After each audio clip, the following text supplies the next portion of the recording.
Assalamu alaikum everyone. Welcome to Miss Hashmi English. So good news is हमारे बस last 3 tenses बचे हैं. Present perfect continuous, past perfect continuous and future perfect continuous. उसके बाद tense की series ख़त्म और आपका होगा टेस्ट. अब यहाँ याद कीजिए हमारा माजी. हमने हमेशा कहा था जहाँ कंटिन्यूस टेंस हो वहाँ first form plus ING use होती है. तो ये तो अब आपको फिक्र करने की ज़रूरत ना हुई. मगर जो न्यू चीज़ यहाँ आई है वो है वक्त.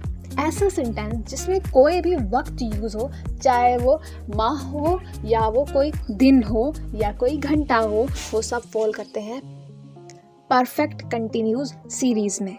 तो बिना देर कीजिए चलते हैं रूल्स को गो थ्रू करते हैं. सबसे पहले subject, as you know he she it singular plural सब फॉल करता है सब्जेक्ट में. सब्जेक्ट के बाद हम पढ़ेंगे हैज बीन या हैव बीन. फॉर्म कौन सी? You know, first form plus ING. उसके बाद सिंस या फॉर में से एक यूज होगा और एंड में टाइम. नेगेटिव कैसे? सब्जेक्ट के बाद हैज या हैव हम जानते हैं हमेशा तीसरे नंबर पर नॉट आता है. चौथे नंबर पर बीन और फिर first form plus ING, since या फॉर, एंड में टाइम. इंटेरोगेटिव स्टार्ट में हेल्पिंग वर्ब का आ जाना. अब हैज बीन कहाँ यूज होगा और हैव बीन कैसे यूज होगा? सेम रूल्स वैसे ही जैसे हम पास्ट में यूज कर चुके. ही, शी, इट एक सिंगुलर नेम के साथ यूज होगा हैज बीन और बाकी सब के साथ हैव बीन.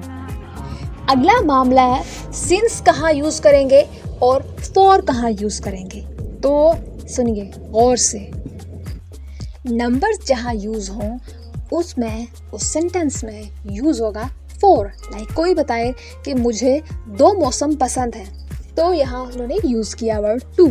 लेकिन अगर कोई कहे कि मुझे सर्दी और गर्मी पसंद है तो उन्होंने एग्जैक्ट बता दिया कि मुझे कौन से 2 पसंद है, तो वो सिंस में आ जाएगा.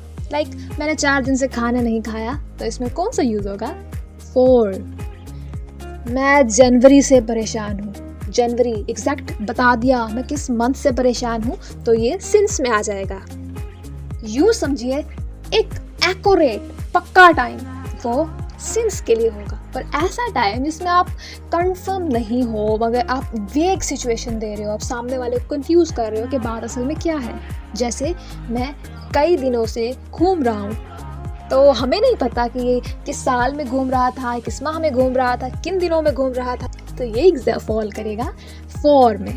तो ऐसे जुमलों में हम यूज़ करेंगे उस टाइम को शो करने के लिए word for. Now practice time.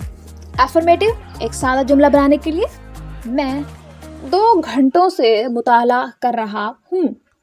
I have been studying.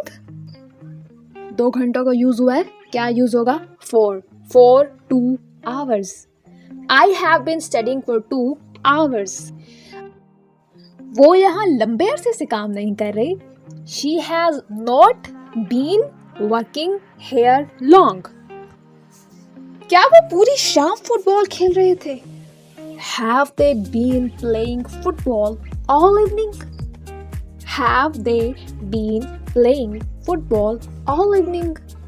वो क्लास में ध्यान नहीं दे रहा है. He has not been paying attention in class. वो मुल्क घूम रहे हैं. They have been traveling around the country. क्या वो बाकायदगी से वर्जिश नहीं कर रहे? Have they not been exercising regularly? That's all. Now your turn. Practice some sentences.